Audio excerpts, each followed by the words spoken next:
Hello friends, welcome back to your UPSC.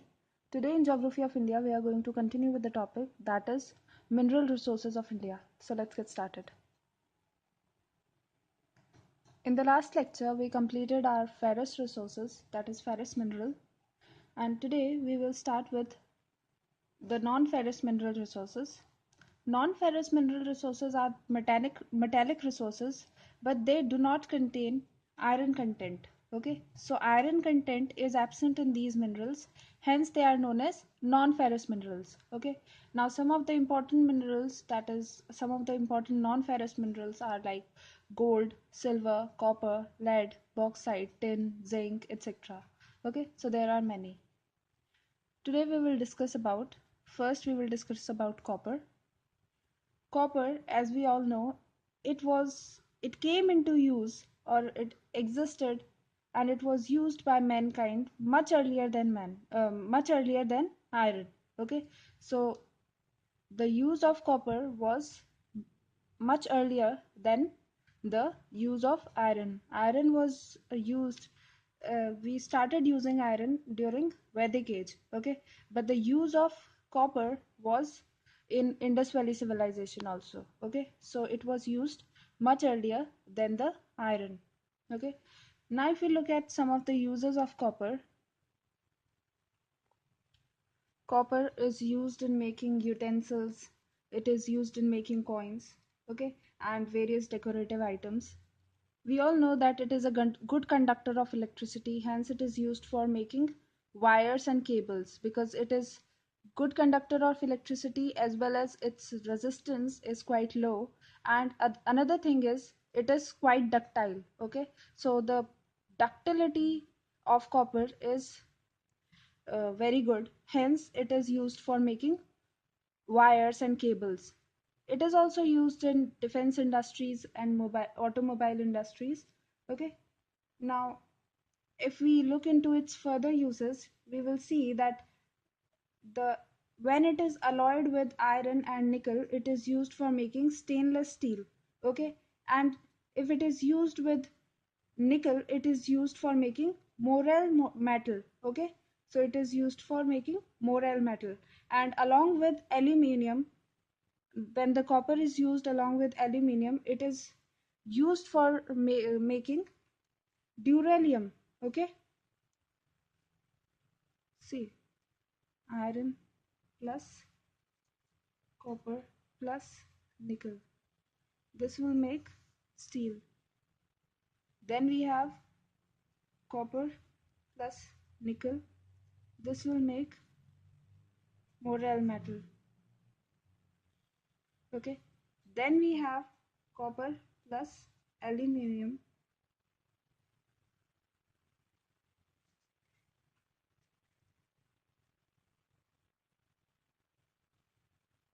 duralumin.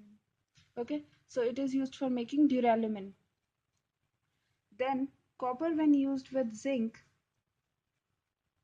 it is used for making brass. Okay, and copper at last, when used with tin, it is used for making bronze. Okay, so it is used in quite a good means quite a large number of used with quite a large number of minerals for making different alloys. Okay, then if we look at the production and distribution, India, if we look reserve wise, the highest reserves are in Rajasthan, then we have Madhya Pradesh, and then Jharkhand. Okay, now Rajasthan, Madhya Pradesh, and Jharkhand, in total, they constitute 93% of the total reserves of the country, and rest 7% of the reserves are with Andhra Pradesh, Gujarat, Haryana, Karnataka. Then we have Maharashtra, Meghalaya, Nagaland, Odisha, Sikkim, Tamil Nadu, Uttarakhand, and West Bengal. All these states, they combine to have 7% of the rest of reserves of copper. Okay, now reserve wise, we all know, as we all have studied, that Rajasthan is having the highest reserve, but the production wise, Madhya Pradesh has become the largest producer of the copper, surpassing Karnataka, Rajasthan, and Jharkhand in succession. Okay, so we have Madhya Pradesh producing about 59.85% of the total copper production of the country. Okay, so if the total production is 100%, then 59.85, that is about 60% of the copper, is produced in Madhya Pradesh only. And the deposits, they are in Taregaon area. Taregaon area is in Malanchkhand belt, okay, which is in Balghat district. Okay, so in Madhya Pradesh we have Balghat district where we have Taregaon area where copper is produced. Okay, then we have Kherli Bazar and Bargaon. This is a belt, okay, in Betul district. Okay, here also copper is produced. Next state that we have is Rajasthan. Rajasthan accounts for 28% of the total copper production of the country. Okay. Now most of the copper reserves, they are found in the Aravali ranges. Okay. Now Aravali ranges, they spread over the district of Ajmer, Alwar, Bhilwara, Chittorgarh, Dungarpur, Jaipur, Jhunjhunu, Pali, Sikar, Siroi, Udaipur. Okay. So in these districts, that is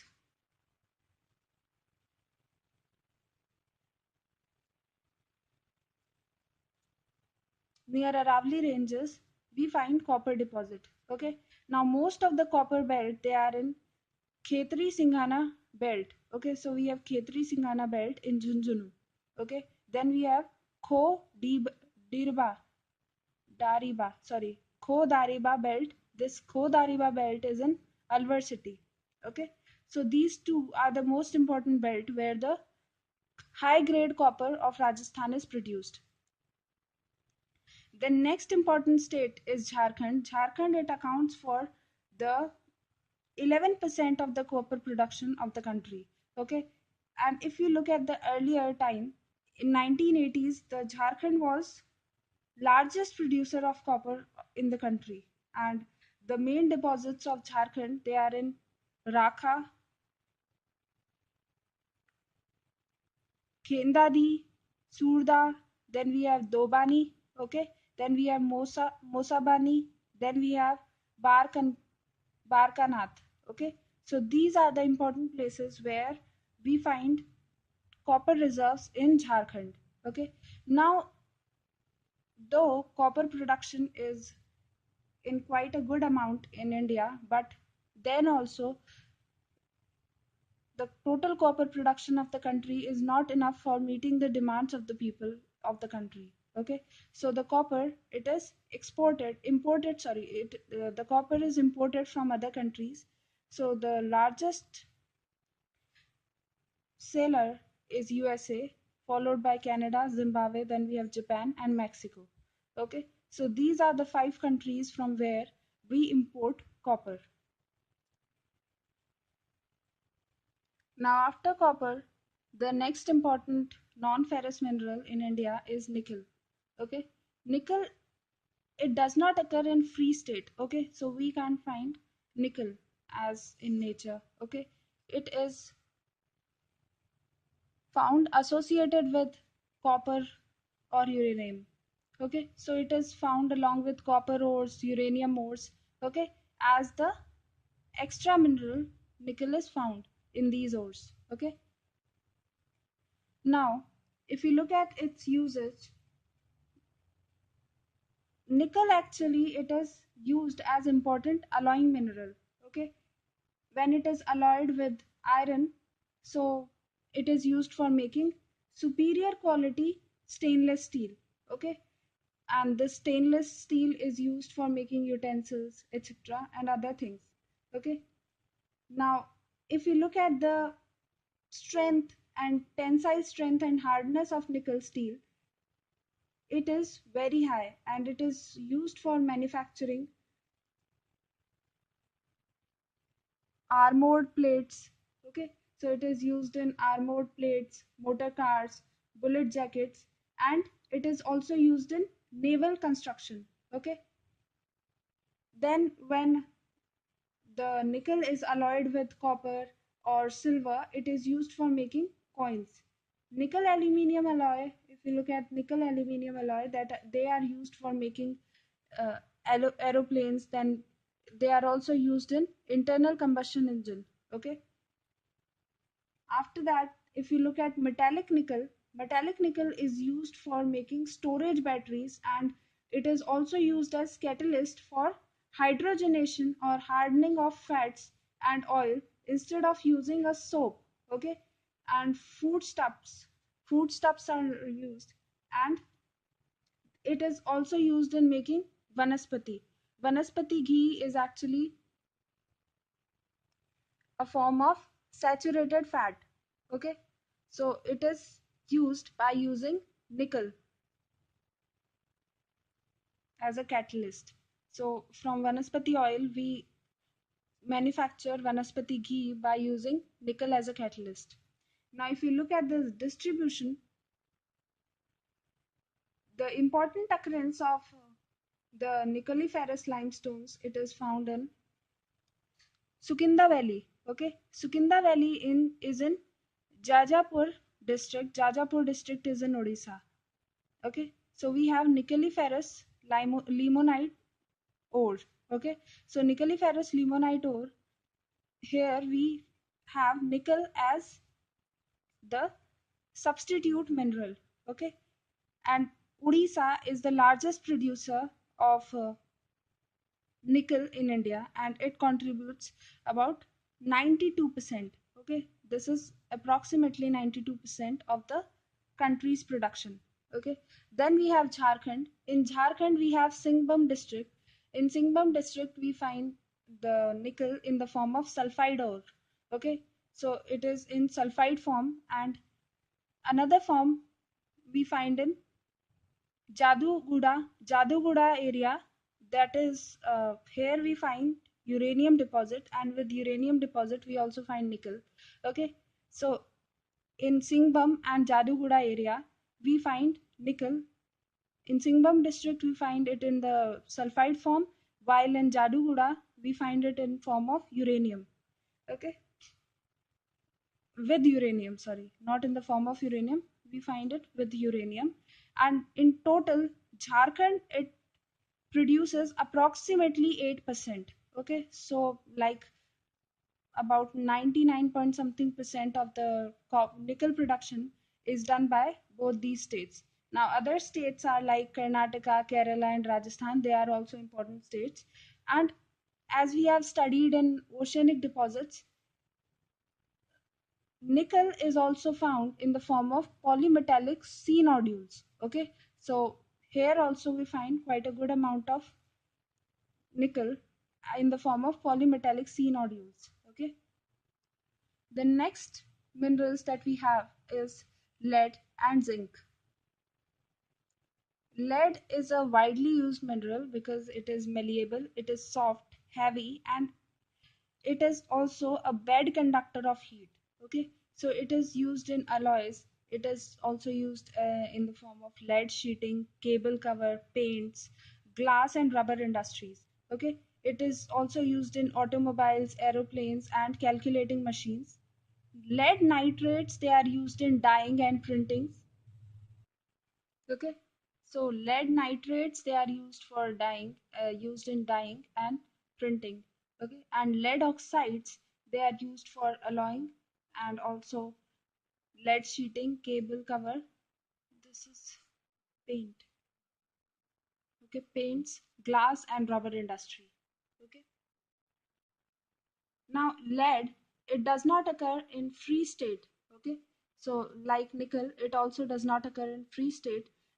It is occurring in the form of cubic sulfide, which is also known as galena. Okay, galena is a cubic sulfide which in which lead also occurs. Okay, so galena, it is found in the veins of limestones. Okay, and calcareous slates and also sandstone. Okay, so these are the three important places where the galena, where galena is a sulfide ore, cubic sulfide ore where lead is found. Okay, so it is found in limestone, calcareous slate, and sandstone. Now, along with it, it occasionally occurs in metamorphic rocks, or it is also associated with volcanic rocks. Okay, so here we find lead. Now, after lead, we have zinc. Zinc is actually found in a mixed ore which contains lead and zinc. Okay, so occurrence is similar to lead. So, zinc's occurrence is similar to lead. Zinc is used in alloying. It is also used for manufacturing galvanized sheets. Okay, now along with it, it is used for dry batteries, white pigment, electrode, textile, die casting, rubber industry, and it is also used for making collapsible tubes. Okay, now these collapsible tubes, they contain drugs. Okay, so it is used in it, and also it is used for making pastes. So these are the uses of zinc. And along with galena, this zinc, it occurs in iron pyrite and chalcopyrite ores, okay, and other sulfide ores. So it is found in sulfide ores along with lead. Now the production of zinc and lead, it is first, the highest producer is Rajasthan, accounting for 88.61% of the total country's production. After Rajasthan, we have Andhra Pradesh. Andhra Pradesh accounts for 3.31% of the total country's production, followed by Madhya Pradesh accounting for 2.16%. Then we have Bihar standing at 1.61% production. After that, at last, we have Maharashtra, which contributes 1.35% of the total country's production. Now, these resources, they are also found in some parts of Gujarat, Meghalaya, Odisha, Sikkim, Tamil Nadu, Uttarakhand, and West Bengal, but their contribution is very minimal. Okay, highest producer is Rajasthan, which is like maximum, which produces maximum amount of lead and zinc. So this was the distribution and production of lead and zinc. So that was all for today, guys. I hope you enjoyed today's lecture. Let's meet in our next class. Till then, take care and have a nice day. Thank you.